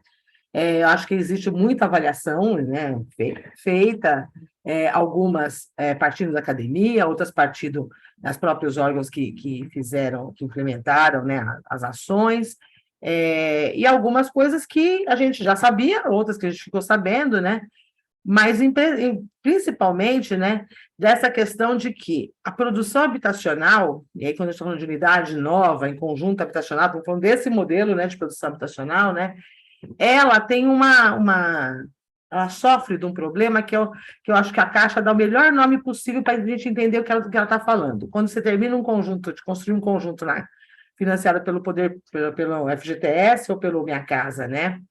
E termina a obra, termina a documentação, faz o contrato das famílias, a Caixa chama de desligamento. Essa palavra é perfeita para definir o que é feito, ou seja, isso está desligado, isso não tem mais nada a ver com a política pública. Vocês estão por conta agora, meus filhos, vai e segue a vida, né? E a gente entende que não, que o processo de morar, gente, ele não começou com a construção da casa, ele começou muito antes, e ele segue com a inserção dessa nova comunidade, né, no meio urbano já está inserida, com mais ou com menos condições, né? Então, entender esse processo da política de moradia, que é muito mais longo, né, longo no tempo e na sua extensão de atuação, a primeira coisa que a gente tem defendido que tem que mudar. As outras, né, as que já são conhecidas, né, localização, tamanho dos conjuntos, né, o protagonismo de quem vai morar, né, claro, a gente defende as formas autogestionárias de produção, mas ainda nas formas tradicionais de produção, não é possível você seguir com total desvinculação de quem constrói para quem vai morar, né? O Ricardo Gaboni, o companheiro nosso arquiteto aí da assessoria ambiente, né? Ele fala assim, né? A pessoa fala assim, esse projeto é muito bom. Ele fala, muito bom para quem? Geralmente, se foi muito bom para quem construiu e para quem lucrou, não foi muito bom para quem vai morar, né? Na maior parte das vezes, né? Então, que a população não seja mais, né, considerada esse público-alvo, essa demanda disforme, né? Quando você falava aí do território influenciar a política, o jeito de construir, o jeito de ocupar o território, o jeito de seguir com a relação desse novo conjunto habitacional com o território, né? Tem que ter o jeito daquela região, daquela cara, daquele lugar, não pode simplesmente ser uma forma que vem que todas as maneiras de morar são as mesmas, né? Então, acho que são essas contribuições que a gente tem feito, né, de fortalecer a modalidade entidades, porque a gente entende que é uma modalidade que permite que essa comunidade se organize para estar nesse lugar, né, e possa não simplesmente ser jogada nas periferias, mas depois de desligada, ela vai ter que sair correndo atrás de transporte, de escola, de saúde, essas coisas que a gente já sabe, né? E, principalmente, ações que sejam mais integradas com o entorno, né? Então, a gente está falando de lugares que você tem um pedaço que é favela, um pedaço que é loteamento irregular, um pedaço que está vazio, um pedaço... E isso tem que conversar, não dá para simplesmente a gente fazer um polígono e dizer aqui dentro funciona assim e do muro para fora é diferente. Então, acho que são alguns desafios. Tem o desafio também, a gente fala que é o de desenvolvimento das capacidades populares para fazer o processo de autogestão. Não é uma coisa simplesmente que, bora fazer e vamos começar e pronto, né?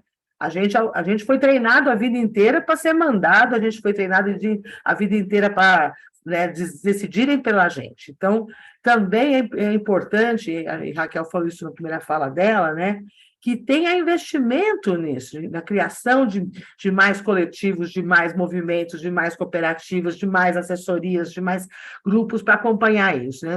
A gente não pode ficar esperando simplesmente que isso vai brotar, né? E aonde brotar vai dar certo, e aonde não brotar não vai dar certo, e pronto, fica sem. Tem que ser uma ação intencional.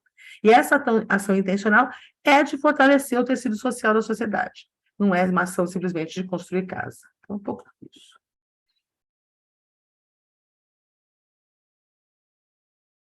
Maria Elisa? Estava achando aqui meu microfone. Eu acho que a pergunta que você fez, João, que arquiteto que seria esse, né? Que ofício é esse, já que o nosso ofício foi, de fato, capturado esses anos todos. A gente faz parte de uma cadeia produtiva que é das mais predatórias, em todos os sentidos, né? Tanto do meio ambiente, quanto do território, quanto dos modos de vida. É uma cadeia produtiva violenta, né? A da construção civil.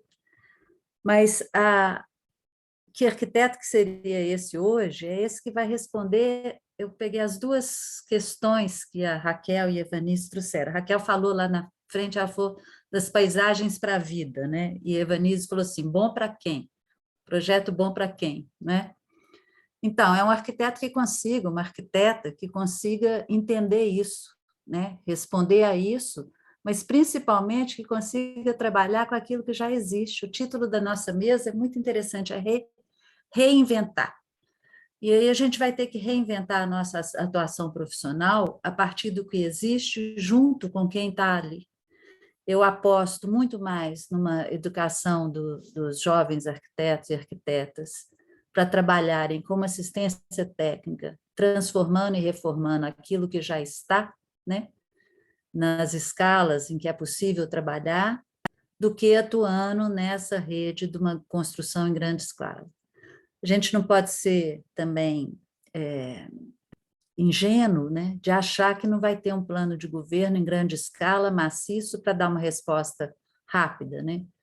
Então, talvez isso que a gente sabe e tem críticas profundas do Minha Casa Minha Vida, talvez ele venha de novo dessa maneira, porque há acordos aí a serem feitos, né? Mas não é a solução, não foi. Fiquei muito curiosa com o que Raquel trouxe, né, das soluções em São Paulo, que eram os planos que a gente teria, né, inseridos na cidade, etc., e não funcionam. Então, compreender aí como que o mercado capturou isso, como que isso não funciona, porque a crítica que a gente tem são a modelos quase primários, né, que a gente viu acontecer no Centro-Oeste, no interior de Minas, né, aqueles modelos de 2.000 casas, 3.000 casas, nem geminadas eram, quer dizer, um desperdício absoluto de território, de terra, de materiais, e com consequências urbanísticas seríssimas, né? Grandes conjuntos à margem da área urbanizada do município e tudo mais. Então, a gente ainda está criticando esses piores exemplos, ainda não chegamos nem na crítica dos exemplos que poderiam ter dado certo e não deram, né? Mas eu aposto na educação em arquitetura, uma educação que seja muito mais comprometida com o que existe do que com o que poderia existir numa outra visão. Então, aposto na assistência técnica, mas também levanta essas questões que estão aí rodando. Por exemplo, tem um projeto de lei no Congresso que obriga as universidades que têm curso de arquitetura e de engenharia a trabalharem com assistência técnica não remunerada, né, em trabalhos de extensão. O que é uma contradição, porque é claro que a extensão deve trabalhar com as comunidades, né, deve trabalhar com esses problemas reais que nós temos, mas ela é uma tarefa educativa, ela não pode substituir o Estado, nem o profissional formado, né? Então, não, é um projeto que, no meu modo de entender, ele tira a responsabilidade do Estado de arcar com essa assistência técnica que, como a gente sempre disse, desde o começo da lei, lá em 2008, que equivaleria a nossa profissão à defensoria pública ou à saúde pública, né? É nesse arquiteto e nessa arquiteta que eu aposto, né? E algumas escolas têm trabalhado com isso, têm formado isso, né? E nós mesmos, as velhas, né, voltamos a nos dedicar a isso. Quer dizer, a gente está reaprendendo tudo isso, né? É isso. Obrigado às três. Eu vou abrir a palavra aqui, a questões. Quem quiser colocar, dos participantes que quiserem colocar questões, podem fazê-lo no chat. Miguel, Tomás, por favor. Eu queria primeiro agradecer imensamente a Raquel, a Evanize e a Maria Elisa pela fala. A gente, quando montou essa mesa, a gente estava bastante apreensivo, não por vocês, é claro, mas pelo dia que ia ser as eleições. Então, quando a gente colocou a temática justamente sobre resistências e reinvenções, era uma preocupação bastante grande que a gente tinha. Mas eu acho que a Raquel traz um tema, né, todos colocaram super bem, mas acho que uma palavra bastante importante, acho que nessa reestruturação, é a questão da epistemologia. E acho que assim, a Ivaniza, de um certo modo, também colocou isso, quando falou do Minha Casa Minha Vida, quando a Raquel falou da epistemologia dos planos diretores, mesmo a Maria Elisa, quando coloca a questão da educação, né, e da formação do arquiteto urbanista também, uma nova epistemologia que a gente tem que construir, né? Eu acho que a resistência, né, e a nossa reestruturação de reinventar, eu acho que, independente do momento que a gente, das possibilidades que a gente vai ter muito mais agora do que antes, não deixam de existir, né? Então, eu fiquei bastante grato, bastante contente com a fala de vocês, né? Eu talvez faria mais uma última provocação, porque eu acho que, na verdade, a construção dessas epistemologias também nos exige, na verdade, novas relações, novas construções, né? E aí eu queria tanto como é que a gente vai lidar com a construção de um novo programa Minha Casa Minha Vida, como é que a gente constrói isso, o novo ensino, um novo modelo de ensino, não apenas local, em cada unidade, mas em nível nacional, né? Eu acho que essas relações são importantes, né? A Raquel também falou na questão do plano diretor. Na verdade, a gente ainda está vivendo um processo de cultura de plano diretor ainda vigente. Como é que a gente reestrutura isso? Como é que a gente reconstrói essas relações nesse momento? Queria ouvir vocês um pouco com relação a isso. Eu acho que eu podia aproveitar, João, e emendar minha pergunta, assim já respondi Dá- melhor, porque o tempo, né? Então, Por bom, favor. inicialmente, muito obrigado, Raquel, Maria Elisa e Ivaniza. O João lembrou o Buraco do Cazuza em Diadema, há mais de 30 anos atrás, que estávamos lá, certo? Muito interessante, mas muito bom lembrar. Pegando a fala talvez pegando a fala do Tomás, pegando as preocupações que foram colocadas por vocês, nesse momento de retomada, né, nesse momento de reconstrução, nós tivemos várias experiências, né, anteriormente. Os governos do PT buscaram, né, uma articulação social mais ampla, buscaram acordos, né, em todos os níveis, com alguns significados muito problemáticos, como a Raquel colocou, quando ela falou que na hora que tem grana, aí vem a imobiliária, aí vem o disco voador, no caso do projeto do programa Minha Casa Minha Vida, né? Ou seja, nesse momento também existe um movimento que extrapola, né, o movimento social, né, nessa reconquista, digamos assim, essa retomada. Mas é muito preocupante ao mesmo tempo, né? Nós, numa revisão, numa retomada, simplesmente repetirmos aquilo que foi feito, né? E, portanto, como nós, né, aprendendo com a história, né, poderemos caminhar, né, no sentido de recuperar as bandeiras históricas, o direito à cidade, a habitação social, o Estatuto da Cidade, e, né, nós conhecemos que houve avanços, mas que já há algum tempo, mesmo antes do golpe, já estava mostrando seus limites, né? Como é que vocês veem essa possibilidade de retomada? Obrigado.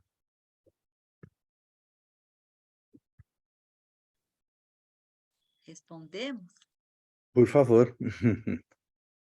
Acho que a pergunta que vocês estão fazendo é a pergunta que nós temos que nos fazer, né? Sei lá, do alto de tantos anos, né, tendo participado de experiências concretas de gestões, como tive o privilégio de participar de gestões municipais do PT em São Paulo, acompanhar outras em outras cidades do país e ter o privilégio também de ter participado da construção do Ministério das Cidades, daquela experiência, eu acho que a gente tem que ser, de um lado, muito realista, no sentido de entender os limites, né, até onde vai, mas a gente também tem que entender que, enquanto a gente achar que toda a solução, que toda a resposta às questões que a gente está colocando vem do Estado, e deste Estado que temos, nós estamos ferrados. Não vem, não vem.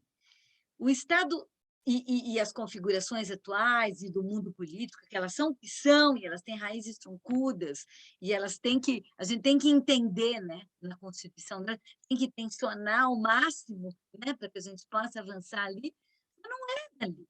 Vamos parar de ser tão pendurado no Estado, pelo amor de Deus, né? Vamos começar a entender que muitas mudanças, e, aliás, as grandes mudanças, vão vir de movimentos que vêm da própria sociedade. Então, me parece que não tenho... Eu tenho grandes expectativas, evidentemente, da gente voltar a um padrão civilizatório no Estado brasileiro, óbvio, né?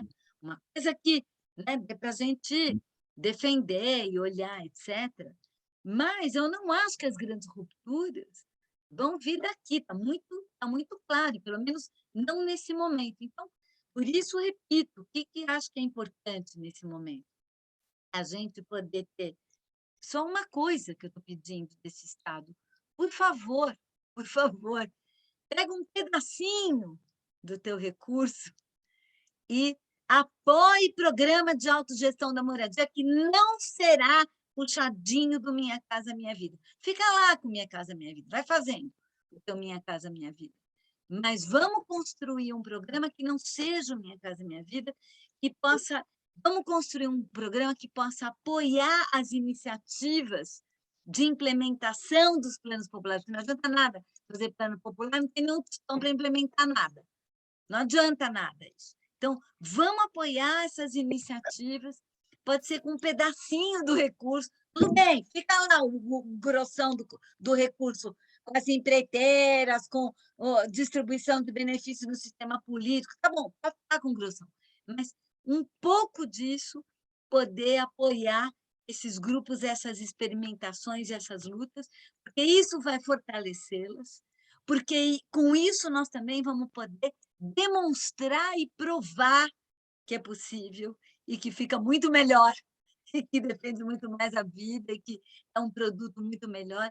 Então, acho que se a gente tiver esses espaços de articulação e precisa disputar recurso público para isso, sim, porque não dá para fazer sem disputar os recursos públicos para isso, mas que abra esses espaços, né, para que a gente possa fazer essas experimentações, que elas já estão acontecendo. Se a gente for olhar, né, em tudo quanto é região, em tudo quanto é cidade, tem gente organizada, imaginando, fazendo, sonhando, desenhando, que precisa de apoio para isso. O que não dá é que, então, agora que a gente vai, de novo, pensar numa reconstrução, para tudo, porque agora o que nós vamos ter é a máquina extrativista, né, fazendo grandes investimentos em infraestrutura, gerando bastante despejo, né, e fazendo, reproduzindo esse modelo em diálogo, né, com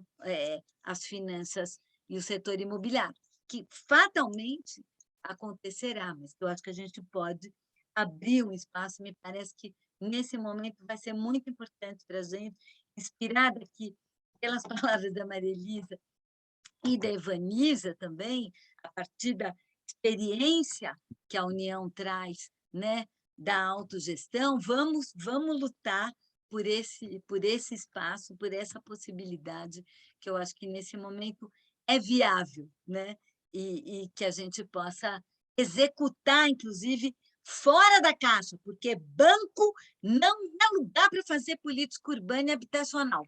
Banco é banco, né? Então, bora pensar uma possibilidade de executar totalmente por fora da Caixa Econômica Federal, por fora desse modelo. Deixa lá a Caixa fazendo lá Minha Casa Minha Vida, PAC e tal, mas vamos tentar construir esse outro espaço de experimentação real e de implementação real. É um pouco isso que eu imagino e anseio nesse momento.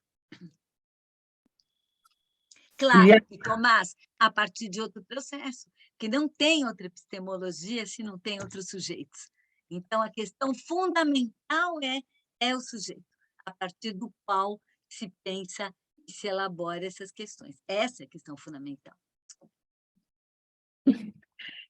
Queria voltar a partir de uma cena, né? Outubro de 2015, nós acampamos aqui em São Paulo, na Praça da Sé, em frente à Caixa Econômica Federal, essa daí mesmo, né? E em outros vários estados do Brasil, ficamos 16 dias acampados. Já era um momento bem difícil, né? Já, os ataques ao governo Dilma já eram pesados, tudo.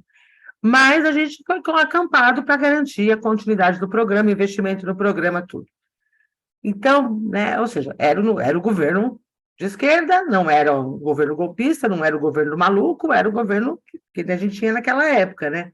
Só que, então, o que eu quero lembrar dessa cena, né? Porque a luta e a disputa vai acontecer o tempo todo, a gente só quer voltar para o jeito normal de fazer, porque esse jeito último não estava normal. Né? Então, a gente só quer continuar podendo ir lá bater panela no sentido, né, de fazer o enfrentamento, fazer a disputa e voltar para poder fazer e novamente levantar, né, essas bandeiras que para nós são tão caras, né? São tão importantes, né? Discordo de uma coisa, Raquel. A gente já foi, o tempo do pouquinho de dinheiro com experimentação, já fizemos. Eu falo o seguinte, né? Há 35 anos atrás, né, eu acompanhei o meu primeiro mutirão da minha vida, eu não tenho 35 anos a menos, e eu estou cansada de ter que provar de novo, e mais uma vez, e outra vez, e mais outra, respondendo as mesmas perguntas, colocando as mesmas questões. Mas não era melhor contratar uma empresa? Mas vocês acham mesmo que vocês vão conseguir dar conta do prazo? Mas será que o pessoal vai ter capacidade de administrar essa montanha de dinheiro? Sabe? Assim, sinceramente, né? Não dá. A gente tem que mudar de patamar. Tem que mudar de patamar e fazer uma disputa, né? Em outro nível, né? E a gente é sabotado o tempo todo. Sabotado. Todas as ações que a gente faz são sabotadas. Cria-se um programa, né? Depois de muita pressão, de muita briga, de muito acampamento, cria-se um programa e sabota-se o programa para dizer, ó, tá vendo que não funciona? Olha lá, não funciona. E aí, o que é funcionar, né? Depende para quem avalia o quê, né? O tempo todo, a gente, né, voltando aí para as histórias da Caixa, tudo, né? A gente ficava, até criou-se um termo, né, que eu descobri que ele nem existia, que era excepcionalização, né? Porque tinha regra e a gente não cabe na regra. A gente não encaixa na regra. E aí, os terrenos que a gente ocupa não estão na regra. Eles têm algum problema. É óbvio que se o prédio está vazio, nessa baita momento de especulação imobiliária, de mercado imobiliário bombando, se ele está vazio e a um preço acessível, é porque tinha algum problema. Aí, não, vocês sempre querem alguma exceção. Não, é porque a gente não cabe na regra. A gente não... Assim como, né, alguns anos atrás se decidiu, né, se conscientizou, né, que para urbanizar uma favela você não podia abrir a rua com o mesmo tamanho de metros que uma rua de um loteamento novo tinha que ter, né? Também para as produções protagonizadas pelos movimentos, por quem tem capacidade de fazer experimentação, quem tem capacidade de propor coisa diferente, né? Não cabe nas caixinhas, né? Então, eu acho que tem algumas batalhas para ser feitas, mas que bom que a gente pode fazê-las. Estou afim de fazer, estou muito afim de fazer. Só que precisa ter, né, ter espaço para fazer, não dá para ser nesse contexto que a gente vinha vendo. E eu acho que, né, com menos recursos, claro, a gente não vai ter o volume de investimento que o Minha Casa Minha Vida teve, né, nos áureos tempos aí, né? Não vai ter esse mesmo volume nem de dinheiro e nem de condições, né? Tem que escolher bem o que se faz. Não dá para, com pouco dinheiro, fazer muita porcaria, né?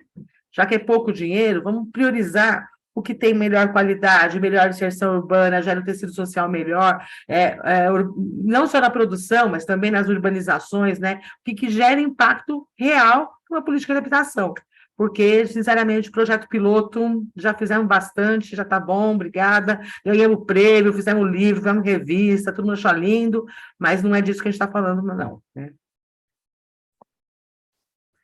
Eu acho que o nosso sonho é a moradia ou a habitação ser considerada como uma estratégia, né? E não como um fim ali. Então, como uma estratégia para a educação, uma estratégia na saúde, uma estratégia de desenvolvimento industrial, né? Quando o PT lançou o plano dele e pôs para consulta pública, eu achei uma falha no sentido de que ali a construção civil não estava como setor estratégico industrial. Então, a gente continua empilhando tijolo, né? Usando técnicas exaustivas para quem constrói e pouco eficientes.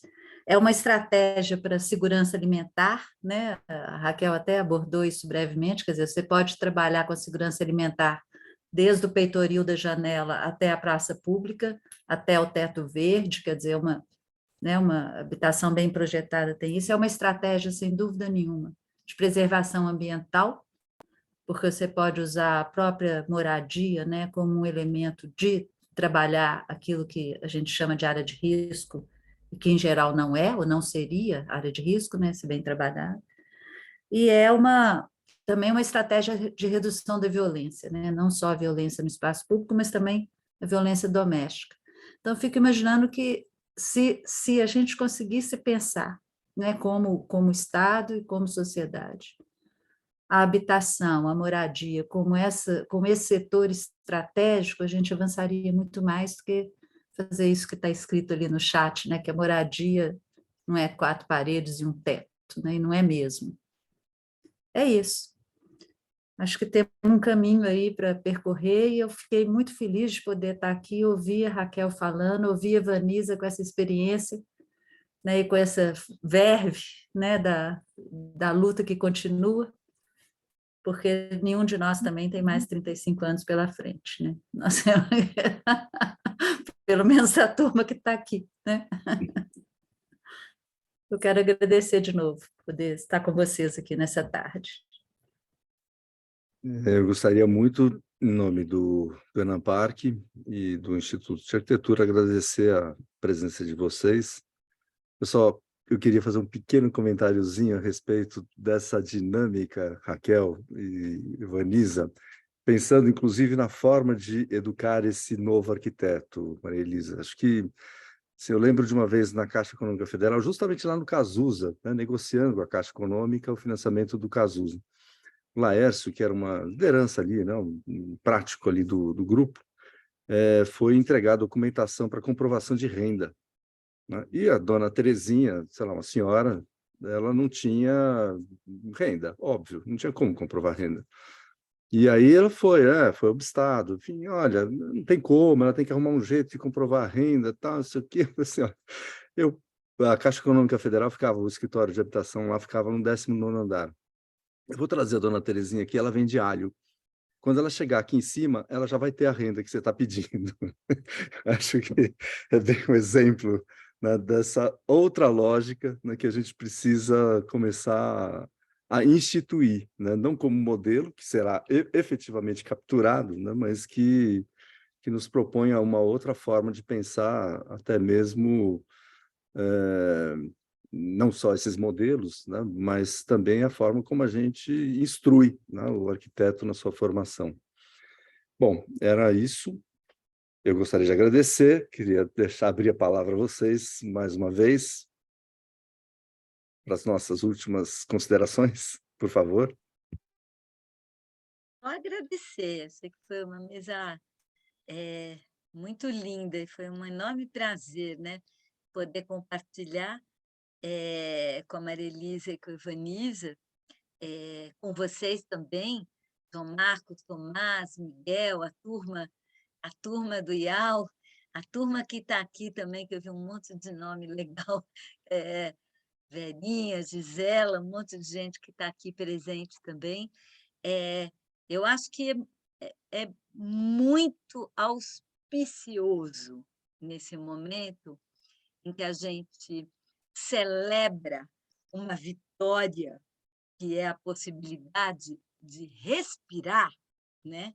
Voltar a respirar, a gente também retomar a ideia de uma construção de utopia, porque nem isso dava mais, né? Então, a gente começar a pensar na construção da utopia, acho maravilhoso e acho que é isso. Arquitetura e urbanismo é imaginação utópica do futuro. Eu não consigo entender arquitetura e urbanismo se não for assim. Então, é muito legal poder falar, uau, vamos lá nos engajar novamente na luta pela arquitetura e urbanismo. Abaixo arquitetura e urbanismo submetida à lógica financeirizada, viva arquitetura e urbanismo da imaginação. E acho que isso é muito legal, a gente poder começar a sonhar com isso de novo. Muito obrigada, pessoal. Também queria agradecer o convite, né? Estar aqui com parceiros históricos, né, do movimento por moradia, né, as pessoas que estão aqui e a categoria de arquitetos urbanistas engajados nas lutas, né, que são parceiros desde a primeira hora do movimento de moradia, desde as primeiras ocupações, desde as primeiras ideias, né, de luta por moradia aqui nossos movimentos, né? É dizer que, assim, claro, a gente tem um momento, né, de esperança, de expectativa, de luta importante, e temos uma enorme responsabilidade, né? É de mostrar que esse é o caminho que o Brasil quer seguir, né? Um Brasil de construção de direitos, um Brasil de inclusão, um país de botar fim ao ódio, né? Então, para isso acontecer, eu falo que nem a democracia corintiana falava, né, na década de 80, né? Lutar pela democracia e ganhar o jogo. Porque se também a democracia corintiana fosse um time ruim, não ia ter nenhuma adesão, né? Então, nós temos que fazer essa luta e ganhar esse jogo. E vamos estar juntos para ganhar esse jogo. Valeu, gente. Bom, obrigada, João. Obrigada, Evanisa, Raquel. Foi uma tarde magnífica e uma tarde de esperança, né? Essa alegria, essa esperança. E viva, né? Viva esse momento que a gente está vivendo e que a gente pode, como vocês disseram, enfim, respirar. Muito obrigado pelos participantes. Estamos aqui, vamos dar continuidade à nossa programação, esperamos vê-los em breve. Obrigado, Tomás, Miguel, Jasmine, Fernanda, estão aqui no backstage. Valeu. E Daniel, né? Daniel também está aqui, né? Tá bom. Obrigado a todos, todas e todos. Muito bom.